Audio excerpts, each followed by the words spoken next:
Helo, shwmae, Elin y fi, a fi yma i roi wybod i chi am yr ysgoloriaethau a'r bwrsariaethau rydyn ni'n gynnig i israddedigion yma ym Mhrifysgol Aberystwyth. Mae ystod o wobrau hael ar gyfer ein hymgeiswyr ni, felly bydd sawl cyfle i chi gael arian ychwanegol i'ch helpu eich costau byw ac astudio. Fe allwch chi gael mwy nag un o'r wobrau hyn, gyda'i gilydd i wneud eich pecyn ariannol yn fwy gwerthfawr.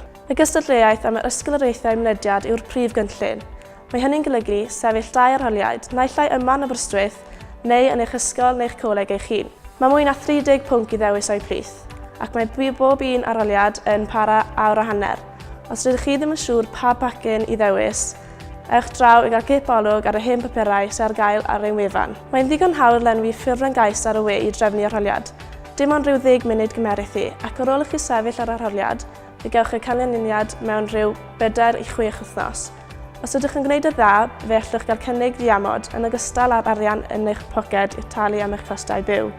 Ar ben yr ysgoloriaethau mynediad, mae gennym ni ystod o wobrau eraill ar gael, gan gynnwys ysgoloriaethau ragoriaeth academaidd, bwrsariaethau Aberystwyth sy'n dibynnu ar asesiad o'ch sefyllfa ariannol, ysgoloriaethau chwaraeon, ysgoloriaethau cerddoriaeth ac ysgoloriaethau astudio trwy'r Gymraeg.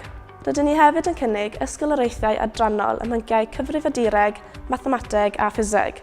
Bwrsariaeth Rashid Domingo i ymgeiswyr o Gymru sy'n eisiau gwneud cwrs yn adrannau IBES neu ffiseg, a'r bwrsariaethau am ymadawyr gofal a gofalwyr ifanc.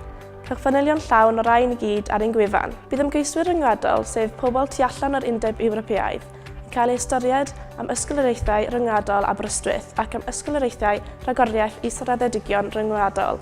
Eto, mae'r manylion y rhain i gyd ar y we. Diolch am wrando. Cofiwch fynd draw i'n gwefan i weld faint o arian gallwch chi gael pe byddech chi'n dod i astudio gyda ni.